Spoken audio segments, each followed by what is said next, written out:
E agora a gente vai continuar falando sobre uma nova sala de aula que foi inaugurada para estudo e exercícios em grupo.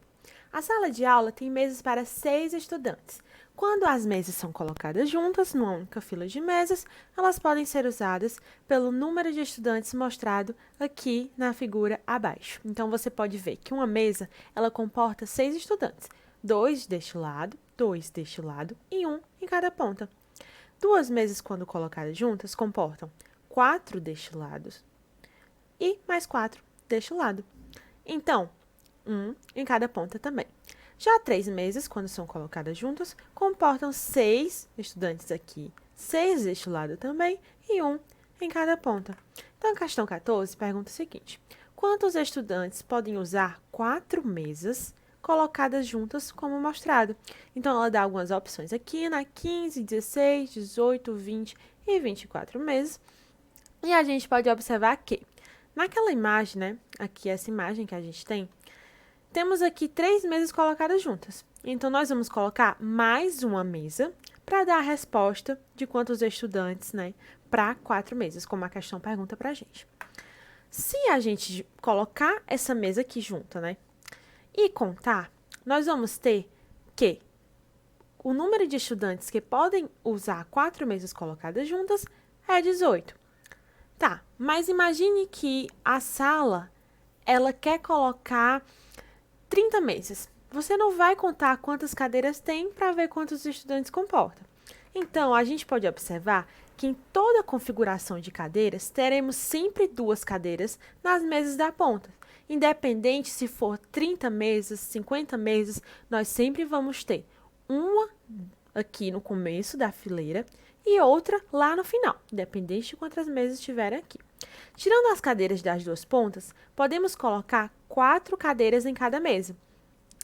Então, nós temos 4 na primeira, 4 na segunda, na terceira, na quarta, e assim vai, além das cadeiras das pontas, que a gente falou anteriormente. Com isso, a gente pode definir uma função cadeiras de n, que calcula o número de cadeiras em função do número de mesas representado por n. Então, o que acontece?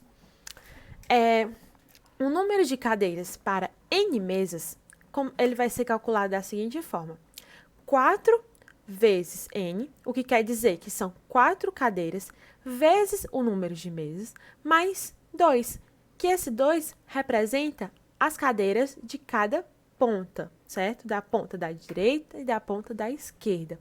Então, para n igual a 4, ou seja, para 4 mesas, nós temos que o número de cadeiras vai ser igual a 4 vezes 4, a gente substituiu n por 4, porque são 4 mesas, mais 2. Então, 4 vezes 4, 16, mais 2, 18, né?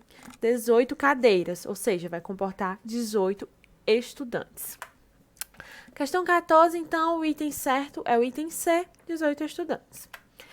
A questão 15 pergunta o seguinte: para que 42 estudantes usem mesas colocadas juntas, como mostrado, quantas mesas são necessárias, certo? Daqui algumas opções e essa questão é o inverso. Ela dá um número de estudantes e a gente tem que descobrir o número de mesas para que todos eles sentem, né? Para que comporte esses 42 estudantes. Então, o que acontece? Para calcular a quantidade de mesas, podemos utilizar a fórmula que encontramos, que é a função cadeiras de n, que é igual a 4 vezes n, que é o número de mesas, mais 2. Dessa vez, vamos substituir a quantidade de cadeiras e encontrar a quantidade de mesas, que é n. Então, para 42 estudantes, temos que 42, que é o número de cadeiras, é igual a 4 vezes n mais 2. E aqui nessa fórmula, nós vamos encontrar n, que é o número de mesas, como a questão pede.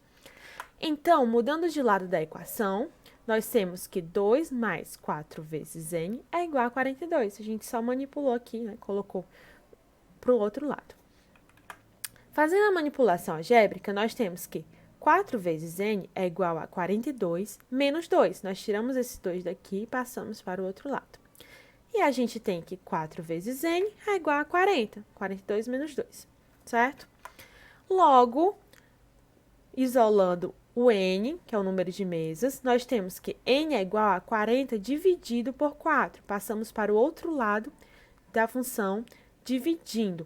Então, 40 dividido por 4 é igual a 10. Então, nós temos que 10 mesas, elas comportam 42 estudantes, como a questão, pediu. Então, nós temos que o item correto é o item E.